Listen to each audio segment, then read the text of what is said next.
উদ্বেগ বাড়িয়ে পাঞ্চেত এবং মাইথন থেকে জল ছাড়া হচ্ছে। দামোদরের দুর্গাপুর ব্যারেজ থেকে জল ছাড়ার পরিমাণ এখন 70,475 কিউসেক, যে ছবি সামনে আসছে এবং যে ছবি আপনারা দেখতে পাচ্ছেন, আর যার ফলে কিন্তু এই পরিস্থিতি এই মুহূর্তে কার্যত বন্যা পরিস্থিতি, যে ছবি সামনে আসছে একেবারে বন্যা পরিস্থিতির ছবি। পাঞ্চেত এবং মাইথন থেকে জল ছাড়ার ফলে এই অবস্থা, যেখানে বাড়িতে বাড়িতে জল ঢুকে গিয়েছে, এলাকা একেবারে জলের তলায়। দ্বারকেশ্বরের বাঁধের উপর আশ্রয় নিতে হচ্ছে সাধারণ মানুষকে। গোটা এলাকা জলমগ্ন। দুর্দশা সেই ছবি জি 24 ঘন্টার পর্দায় আপনারা দেখতে পাচ্ছেন। জল ছাড়ার ফলে এই হাল, জলবন্দি জেলা, সাধারণ মানুষের জনজীবন বিপর্যস্ত, যোগাযোগ ব্যবস্থা বিঘ্নিত। সাধারণ মানুষ একেবারে এলাকায় জল ঢুকে যাচ্ছে, বাড়িতে জল ঢুকে যাচ্ছে, এই ছবি সামনে আসছে। আমরা জানবো এই বিষয় আরো বিস্তারিতভাবে, পরিস্থিতির বিষয়ে জানার চেষ্টা করব। চিত্তরঞ্জন দাস আমাদের প্রতিনিধি সরাসরি রয়েছেন আমাদের সঙ্গে। চিত্তরঞ্জন, ছবি থেকে কিছুটা আন্দাজ করা যাচ্ছে, একটু বিস্তারিত বলো কি অবস্থা এখন? দেখো নীলাঞ্জন, গত 3 দিন ধরে সমানে বৃষ্টি হয়েছে পশ্চিম বর্ধমান, ঝাড়খণ্ড এবং পূর্ব বর্ধমান সহ বিভিন্ন জায়গায়, দক্ষিণবঙ্গে বলতে পারি। এবং সেই বৃষ্টির কারণে কিন্তু জেলায় জেলায় বন্যার পরিস্থিতি সৃষ্টি হয়েছে। বিশেষ করে ঝাড়খণ্ডে এত বেশি পরিমাণে বৃষ্টি হয়েছে, যেখান থেকে পাঞ্চেত এবং মাইথনে জল ছাড়া হয়েছে 70,000 কিউসেক। এবং সেই জলে দুর্গাপুরের দামোদরে এসে পড়েছে এবং দামোদর ব্যারেজ থেকে আজকে গতকাল যেখানে 43,000 কিউসেক জল ছাড়া হচ্ছিল, আজ সকাল থেকে সেখানে জল ছাড়ার পরিমাণ দাঁড়িয়েছে 70,475 কিউসেক। সুতরাং এই নিম্ন অববাহিকার যে জল, সেটা কিন্তু আমরা দেখতে পাচ্ছি আরামবাগ, খালাপুর, ফুলসুয়া এইসব অঞ্চলগুলো দিয়ে বয়ে যাবে।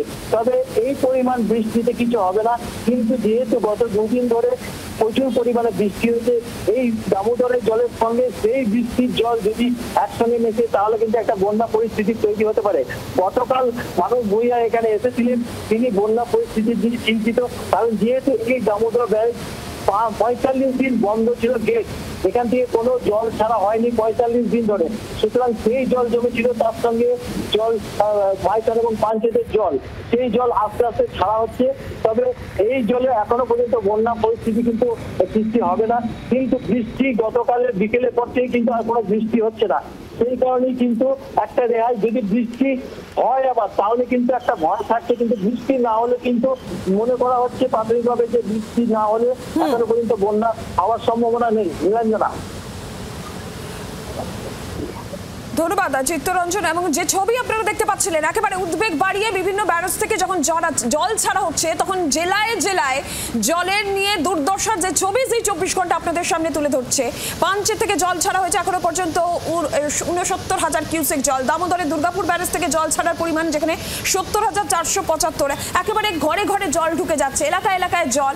এবং যে পানীয় জলের নল, সেটাও পর্যন্ত জলের তলায়। রীতিমতন দুর্ভোগের মধ্যে স্থানীয়রা রয়েছেন। তার সঙ্গেই অভিযোগ যে যথাযথভাবে ত্রাণ তারা পাচ্ছে না।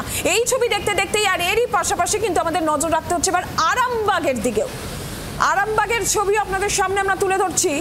দ্বারকেশ্বর নদের জল উপচে ঢুকে পড়ছে আরামবাগে। শহরের 2 নম্বর ওয়ার্ডে বাঁধপাড়া এলাকা, সেখানে পুরো জলমগ্ন। বিপদের সম্মুখীন একাধিক পরিবার, রীতিমতন দুর্দশায় দিন কাটছে তাদের। বাড়ি বাড়ি জল ঢুকে যাচ্ছে।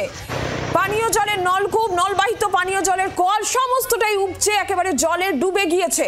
বাড়ি ছেড়ে দ্বারকেশ্বরের বাঁধের উপর, সেখানে সাধারণ মানুষকে আশ্রয় নিতে হচ্ছে। কি ছবি আমরা জানবো।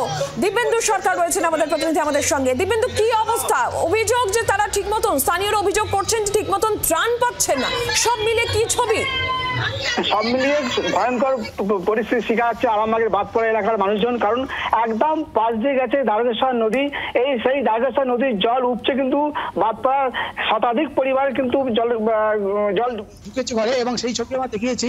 এবং তারা অস্থায়ীভাবে ঠিক তার পাশেই বাঁধ আছে, দ্বারকেশ্বর নদী বাঁধ, যে পাকা বাঁধ, সে পাকা বাঁধে তারা অস্থায়ীভাবে ত্রিপল খাটিয়ে তারা বসবাস করছেন। তাদের অভিযোগ যে এখন এই অবস্থায় তাদের হাতে কাজ নেই, কাজকর্ম নেই, পয়সা নেই, টাকা নেই। তাহলে এই মুহূর্তে তাদের কি করা উচিত?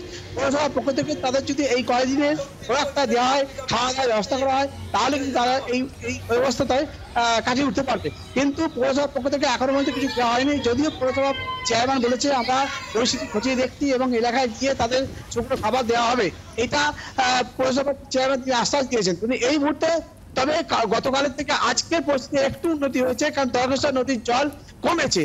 অপরদিকে যে ডিভিসি থেকে যদি জল ছাড়ে তাহলে কিন্তু মুন্ডাশ্রী বা দামোদর নদী অর্থাৎ খানাকুল, কুটসুরা কিংবা আরামবাগে একাংশ ক্ষতিগ্রস্ত হতে পারে। এছাড়াও যে গোঘাটে যে সাতবাড়িয়া বদনগঞ্জ এলাকার যে আরামবাগের যে রুট, সেই রুটে কিন্তু আমরা দেখেছিলাম জলের তলায় বাস চলাচল বা যান চলাচলের সঙ্গে যাতায়াত করেছে। এলাকায় যে তীরের ফসল, সবজি ফসল নষ্ট হয়েছে, ব্যাপক ক্ষয়ক্ষতির সম্মুখীন হয়েছে, কিন্তু ঠিক কত ক্ষয়ক্ষতি না সেটা এখন জানা যায়নি। আমরা এই মুহূর্তে তারকেশ্বর নদীর কাছেই আছি, দেখতে পাচ্ছি দেখো জল ভু করে বইছে। তবে কালকের থেকে আজকের জলটা একটু কমেছে, এর ফলে কারণ আকাশে জল থেমেছে, সেই থামার জন্য কিছুটা উন্নতি হলেও কিন্তু পরিস্থিতি শিকার তারা পানীয় জল পাচ্ছে না, কলের জলে তারা সেই জল খেতে পারছে না, ডুবে আছে। চরম একটা দুর্দশার মধ্যে সেখানকার এলাকাবাসীরা, স্থানীয়রা রয়েছেন। বাড়িতে জল ঢুকে গেছে, খাবার থেকে শুরু করে পানীয় জল সবের সমস্যা। তার মধ্যে অভিযোগও রয়েছে যে প্রশাসনের তরফ থেকে ঠিকমতো দুদিন পেরিয়ে যাওয়ার পরও ঠিকমতো ত্রাণ তারা পাচ্ছে না। দিবেন্দু, তোমাকে ধন্যবাদ। আর এই মুহূর্তে বৃষ্টিতে জলমগ্ন পরিস্থিতি, যেখানে দক্ষিণবঙ্গের এবং জেলায় জেলায় ব্যারেজ থেকে জল ছাড়ার ফলে জেলায় জেলায় যে অবস্থা এবং যে দুর্দশার ছবি আমরা আপনাদের সামনে তুলে ধরছি। আর এর মধ্যেই মুখ্যমন্ত্রীর নির্দেশে পরিস্থিতি খতিয়ে দেখতে 4 জেলায় 4 জন মন্ত্রী। হাওড়া যাবেন পুলক রায়, হুগলিতে ফিরহাদ হাকিমে যাওয়ার কথা রয়েছে, বাঁকুড়ায় যাওয়ার কথা রয়েছে মলয় ঘটকের, এবং পশ্চিম মেদিনীপুরে যাওয়ার কথা রয়েছে মানস ভূঁইয়ার। পরিস্থিতি খতিয়ে দেখতে 4 জেলায় 4 মন্ত্রী। মুখ্যমন্ত্রীর নির্দেশে নজরদারিতে 4 মন্ত্রী। হাওড়ায় পুলক রায়, হুগলিতে ফিরহাদ হাকিম, বাঁকুড়ায় মলয় ঘটক এবং পশ্চিম মেদিনীপুরে মানস ভূঁইয়া।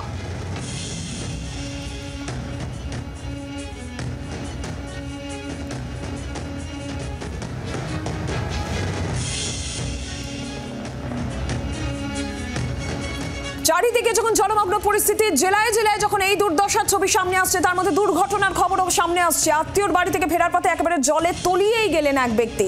জল নামতেই তার দেহ উদ্ধার হলো চাষের জমি থেকে। পশ্চিম মেদিনীপুরের এই ঘটনা। পশ্চিম মেদিনীপুর চন্দ্রকোনা 2 নম্বর ব্লকের বারাসাত গ্রামের বাসিন্দা তুলসী রুই দাস। চন্দ্রকোনা ছত্রগঞ্জ এলাকায় স্বামী স্ত্রী বাড়ি ফেরার পথে চন্দ্রকোনার পলাশচাপড়ি চাতালে রাজ্য সড়ক পারাপার করতে গিয়ে জলের স্রোতে তলিয়ে যান তুলসী এবং তার স্ত্রী।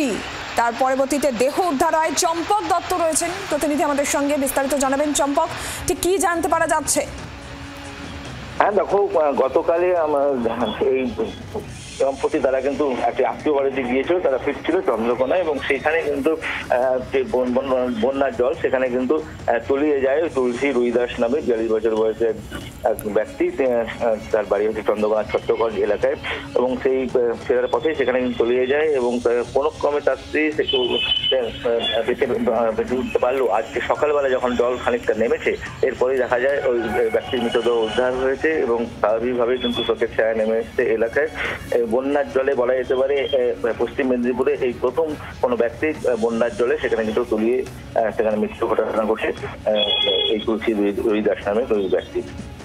ধন্যবাদ চম্পক। বাংলার আওয়াজ, বাঙালির আবেগ, জি 24 ঘন্টা।